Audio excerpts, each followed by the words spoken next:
Shalom, salam sejahtera para pemirsa dimanapun Anda berada. Kembali kita bertemu dalam segmen Jejak Kaki Pelopor. Sebuah kompilasi video yang menceritakan bagaimana perjuangan pergerakan para pelopor gereja Advent pada masa yang lalu. Sebelum William Miller, bahkan setelahnya. Sehingga membuat gereja Advent menjadi besar pada saat ini. Sebelum kita membahas satu nama yang luar biasa, yaitu Charles Fitch, saya mengajak Anda untuk tunduk kepala dan berdoa. Bapa di sorga, terima kasih Tuhan karena berkat-Mu, terima kasih karena rahmat-Mu, terima kasih karena pengasihan-Mu. Berkati hamba-Mu, demikian juga para pemirsa ataupun viewers dimanapun mereka berada.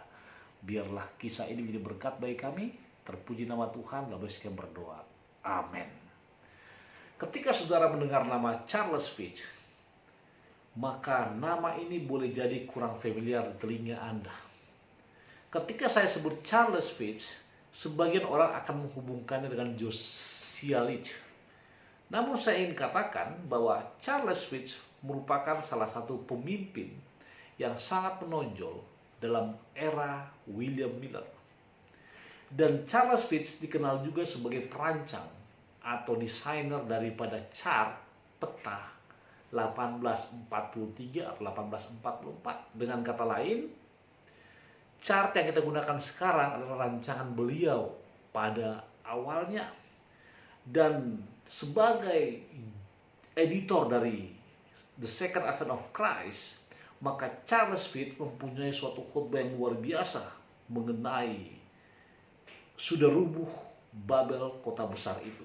Dan dia publish khotbahnya itu pada tanggal 26 Juli 1843. Kenapa? Itu dia sampaikan kepada semua gereja sehingga membuat banyak gereja menolak dia. Bagaimana kisahnya? Kita akan melihat dan mendengarkan, menyimak kisahnya.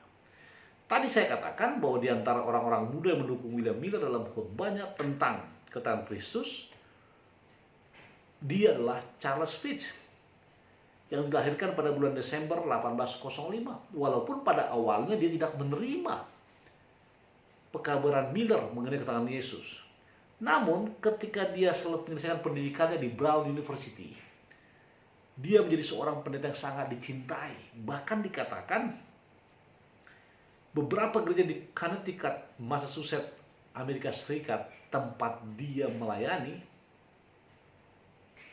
sangat mengasihinya. Sehingga beberapa anggota gerejanya mengirimkan dia khotbah William Miller. Dan itu membuat dia sangat kaget. Kenapa? Karena dia baru mendengar mengenai pekabaran kedatangan Yesus yang kedua kali akan terjadi pada tanggal 22 Oktober 1844. Nah, meskipun Fitch menerima pekabaran tersebut, tapi dia belum mau memberitakannya. Karena dia masih fokus pada pekabaran yang belum dia publish, tapi dia sudah khotbahkan, yaitu mengenai Babel, kota besar tersebut sudah rubuh. Lalu apa yang dilakukannya? Ia pergi meninggalkan kota Boston dan dia berkhotbah menginjil di New England, di New York, bahkan sampai ke Danau Erie. Namun apa yang terjadi? Karena khotbahnya kurang populer mengenai meminta semua orang Kristen untuk keluar dari Babel, dari gereja. Karena Babel tersebut adalah gereja itu. Akhirnya dia kembali ke Haverhill. Dan dia merasa bahwa pekabarannya dan bersaksi untuk Kristus telah meninggalkannya. Dan dia tidak akan mungkin kembali untuk berkhotbah. Dia bisa katakan orang yang sangat fresh. Hingga akhirnya saudara-saudaraku, dia bertemu Josiah Litch. Ekspresi penulis mengatakan, ketika pintu-pintu gereja tertutup baginya dan khotbahnya tidak bisa diterima, ia merasa kemana ia harus pergi untuk menyampaikan pesan kasih dan keinginan Allah untuk membuat umatnya sempurna dalam kasihnya. Dia berpuasa, berdoa, serta menangis di hadapan Tuhan. Tapi tidak ada jalan baginya untuk melanjutkannya. Kenapa? Karena gereja banyak menolak dia. Kemudian di bulan Desember ketika dia sedang duduk, terdengar ketukan di pintu. Ketika dia buka, ada seorang laki asing berkata, "Brother Fitch, Anda tidak mengenal saya. tetapi saya sudah mengenal Anda selama 4 tahun. Sejak pertama kali bertanya tentang pesan kedatangan Tuhan. Karena pada tahun itu saya juga mendengar iman ini dan mempercayainya dan mulai mengabarkannya. Nama saya Josiah Leach dari Philadelphia. Wow. Artinya pekabaran William Miller telah didengar oleh Josiah Leach ketika Charles Fitch juga mendengar tapi tidak mau menyampaikannya pada saat itu. Nah, apa yang terjadi? Kemudian mereka berbicara bersama, dan ketika Fitch memberitahu teman barunya tentang kebingungannya tentang pekabarannya, Leach berkata kepadanya, "Saudaraku, kamu membutuhkan kebenaran tentang kedatangan Yesus dan hubungannya dengan yang kamu khotbahkan." Charles Fitch kembali ke Alkitab dan bersama mempelajari topik mengenai kedatangan Yesus. Nah, pada waktu mereka belajar, dia sangat diyakinkan, saudara. Kenapa diyakinkan? Dia menaruh harapan, bahkan jiwanya ke dalamnya. Dia berharap seperti halnya orang lain yang menerima imannya ini, bahwa dia akan dijauhi atau kehilangan teman-temannya oleh karena pekabaran ini. Namun, beberapa di antaranya adalah pelayan atau rekanan yang dulu sangat sayanginya. Dan tentu saja ada beberapa yang berbalik. Ada yang pergi, ada yang berbalik. Tapi ada orang lain yang bersukacita dengan dia dalam imannya akan kedatangan Yesus. Nah, sekarang Charles Fitch menemukan telinga orang terbuka untuk mendengarkan. Dan bersama William Miller, Joshua Himes, dan Leach, dan yang lainnya, mereka pergi menyatakan, mendeklarasikan bahwa Yesus akan datang. Sehingga itu membawa jauh dari rumahnya, hampir sepanjang waktu. Bahkan dikatakan, dia sering bepergian dengan berjalan kaki, berkuda, bahkan menumpang kapal uap, walaupun sulit. Dia terus mengabarkan Injil, walaupun tidak mempunyai bayaran. Itulah salah satu keistimewaan para penginjil zaman dahulu daripada penginjil zaman sekarang. Tapi dikatakan, yang paling penting dan terutama adalah kegembiraan yang dia rasakan ketika dia pergi keluar untuk menyampaikan pekabaran kedatangan Yesus. Nah, segera ketika dia memberi ceramah tentang penglihatan dan wahyu, muncul di benaknya pepatah kata dari Nabi Habakuk yang mengatakan begini, "Tulislah penglihatan itu dan jelaskan di atas meja agar dia dapat berlari yang membacanya." Dan disinilah dia duduk menyusun apa yang kita kenal sebagai chart atau peta kenabian pada saat itu. Yang pertama kali digunakan oleh para pengkhotbah Advent pada masa itu. Dan pada akhir tahun 1842, Charles Fitch mulai memproklamirkan pesannya ke bagian barat Amerika. Nah, kenapa ke bagian barat? Ternyata pada saat itu Amerika Serikat tidak begitu besar seperti sekarang ini. Dan banyak wilayah di luar pegunungan Appalachian dan sekitar Great Lakes sedikit dihuni. Bahkan belum ada jalur kereta. Tetapi sungai dan danau hebat mulai digunakan oleh kapal uap. Dan 2 kanal di negara bagian Ohio menghubungkan danau Erie dengan sungai Ohio telah sangat membantu mengembangkan negara ini.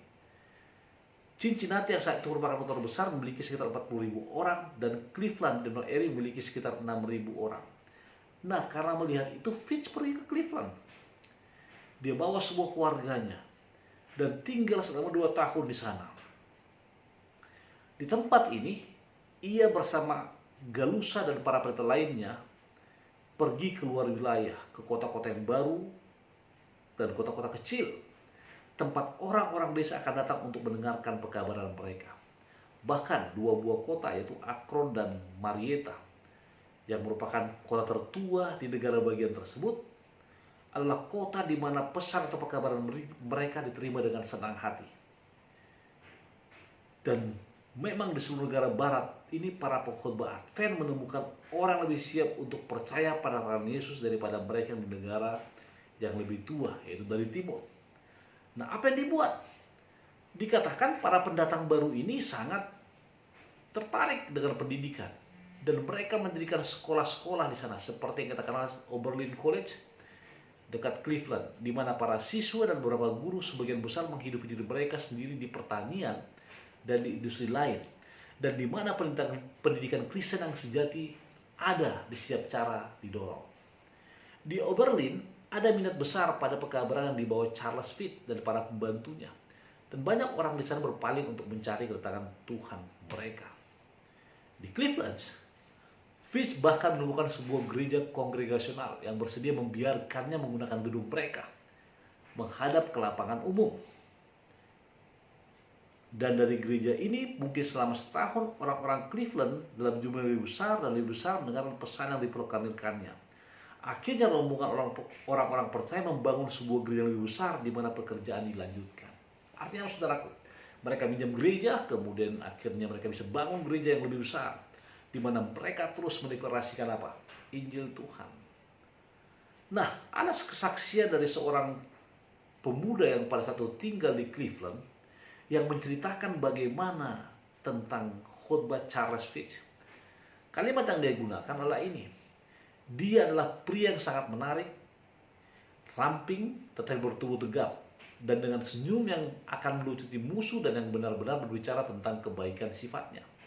Dialah seorang pembicara yang sangat kuat, dan di bawah khotbahnya di banyak malam saya telah melihat ratusan sangat terpesona bangkit dan maju untuk meminta doa dan keselamatan mengenai kerajaan Tuhan. Ada kehikmatan tentang pertemuan-pertemuan tidak bisa ditolak atau diubah oleh siapapun. Bahkan yang paling sembrono sekalipun, Fitch selalu mendapatkan perhatian dari hadirin. Saudara-saudaraku, bahkan satu malam katanya, saya ingat kata pemuda tersebut, pada akhir khotbahnya ia menyerukan agar orang-orang berdosa yang bertobat maju. Nah, di sana ada seorang lagi gemuk yang baik, yang sangat tersentuh oleh pekabaran firman-Nya. Sehingga ketika dia turun dari galeri dan mulai menuruni tangga menuju mimbar, dia tersandung jatuh. Saudara bisa bayangkan bagaimana seorang yang gemuk tersandung jatuh. Sehingga banyak orang tertawa melihat hal tersebut. Tapi dari depan Charles Fitch berteriak dan mengatakan begini, tidak apa-apa saudara, lebih baik tersandung ke surga daripada berjalan langsung ke neraka. Dan pada saat itu juga tawa itu terhenti. Lalu pada musim panas 1844, William Miller yang sangat disayangi Charles Fitch melakukan tur keliling kota dan datang ke tempat Fitch bekerja.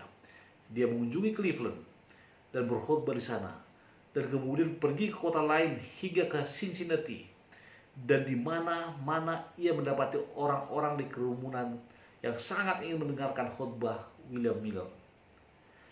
Sehingga Fitch tidak hanya berkhotbah, tapi akhirnya menerbitkan sebuah makalah yang disebut The Second Advent of Christ. Ini majalah, saudaraku, jurnal, yang selama 2 tahun dikirim ke sangat jauh melalui negara barat, dan dia tidak dapat membawanya ke sana secara langsung. Itulah kita baca tadi, editor, dan dia juga mengkhotbahkan atau menuliskan di sana mengenai apa? Buku Wahyu tentang pekabaran 3 malaikat. Karena cintanya yang sangat besar akan kedatangan Yesus yang tertanam di hatinya, maka ia pun menanamkan itu di hati orang-orang, sehingga banyak orang yang bertobat. Namun saudaraku, saya ingin katakan, Charles Fitch terlalu banyak bekerja. Dia tempuh hujan, dia tempuh kedinginan, sehingga dalam usia yang masih muda dia meninggal. Namun ada kisah yang menarik mengenai kematiannya yang ditulis dalam buku Early Writing halaman 17 edisi 1945, di mana dikatakan penyebab kematiannya pada bulan Oktober adalah demam yang disebabkan oleh hal berikut. Apa itu? Dia meninggal karena mempunyai kerinduan untuk menobatkan banyak orang. Di slide berikut dikatakan, dia memiliki banyak orang percaya baru yang menginginkan pembaptisan, dan yang lainnya yang belum mengambil keputusan. Sehingga rombongan yang siap pergi bersamanya ke danau dan di sana dibaptis. Nah, karena pada saat itu musim dingin, angin yang berhembus membuat pakaian mereka sudah basah menjadi lebih dingin. Dan dia pulang sangat kedinginan. Dan yang luar biasa, ketika dia hendak pulang, di tengah jalan dia bertemu dengan rombongan yang mau dibaptis lagi. Sehingga dengan kedinginan, Charles Fitt masih balik lagi ke danau dan membaptis mereka. Dan keesokan harinya juga begitu. Sehingga banyak sekali orang dibaptis oleh Charles Fitt bertobat di sana. Karena mereka rindu akan kedatangan Tuhan yang kedua kali. Bahkan ketika Charles Fitt sudah mulai sakit, atas permintaan mereka, dia berbalik lagi dan membaptis mereka juga. Keesokan harinya pun, meskipun masih dalam keadaan sakit akibat efek dinginnya, ia berjalan bahkan menaiki kuda melewati angin beberapa mil ke tempat lain. Ini terbukti terlalu berat baginya. Dan dia jatuh. Dan setelah berminggu-minggu dia sakit, dia meninggal. Kata-kata terakhir yang jelas sebagai jawaban atas beberapa orang yang menyatakan imannya adalah, saya percaya pada janji Allah. Bahkan dikatakan di antara semua orang Amerika yang berkhotbah, yang memberitakan pekabaran tentang Yesus, mungkin tidak ada yang begitu sangat dicintai seperti Charles Fitt. Dia memiliki cinta yang mendalam, yang mencapai tinggi bagi juru selamatnya, dan rendah dan jauh bagi sesamanya. Selalu berani, penuh harapan, dan membantu. Ia menafsirkan kasih Allah tidak hanya dalam kata-kata, tapi dalam perbuatan. Dan ia terikat dengan kuat dalam persahabatan dan kasih yang sempurna.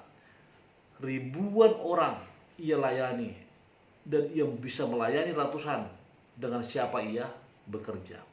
Dia melakukan pekerjaan yang luar biasa, dan dia meninggalkan bekas pekerjaannya di banyak negara tempat dia berkhotbah. Dia mungkin salah satu pelopor yang diingat dalam pekabaran Advent. Akhirnya Charles Fitt yang sakit parah tersebut pada bulan Oktober meninggal pada hari Senin tanggal 14 Oktober. Bahkan dengan keyakinan penuh, dia katakan dia akan bangun dalam beberapa hari dalam rupa penebusnya. Kenapa sampai dikatakan dia akan bangun? Ingat saudara-saudaraku, William Miller memproklamirkan bahwa tanggal 22 Oktober Yesus akan datang. Dan Charles Fitt merupakan salah satu pembawa kabarnya. Dan Charles Fitt meyakini bahwa pekabaran William Miller tersebut tidak akan meleset. Sehingga ketika dia jatuh sakit, ketika dia hendak meninggal, dia masih meyakini bahwa pekan depan atau 10 hari, 8 hari lagi, dia akan dibangkitkan. Itulah yang dia impikan. Oleh karena apa? Keyakinannya akan mengatakan Yesus yang kedua kali. Sehingga dalam bukunya Lest We Forget, dia katakan apa? Saya akan bangun dalam beberapa hari. Dan saya akan melihat rupa penebus saya. Saudara-saudaraku, Charles Fitt, sebuah nama yang boleh jadi sudah tidak kita ingat lagi sekarang ini. Charles Fitt boleh jadi menjadi sebuah nama yang hanya bisa kita kenang pada saat ini. Namun ingat, kegigihannya, komitmennya, integritasnya, bahkan yang paling luar biasa, dia meninggalkan chart sebagai bukti peta nubuatan yang kita gunakan sekarang ini. Dia juga mengatakan suatu khotbah yang luar biasa mengenai keluar dari Babel. Biarlah kiranya pelopor yang meninggal 8 hari sebelum 22 Oktober ini akan membuat kita semakin dekat dengan Tuhan dan mengatakan apa yang Rasul Paulus katakan, bagiku hidup adalah Kristus dan mati adalah keuntungan. Tuhan berkati kita berdoa. Bapa di sorga, terima kasih Tuhan karena kami boleh mendengarkan, memahami bagaimana Charles Fitt hidup hingga akhir hayatnya. Kami juga mengetahui salah satu motonya sama seperti Rasul Paulus, bagiku hidup adalah Kristus dan mati adalah keuntungan. Biarlah kisah yang sangat menginspirasi ini akan membuat kami lebih dekat kepada Tuhan. Berkati hambamu, berkati para pemirsa, berkati keluarga kami semua, demikian juga berkati negara ini dalam menghadapi COVID-19. Dengarkan doa kami yang sangat selain di Bapa. Terpuji nama Tuhan. Lalu saya berdoa. Amin.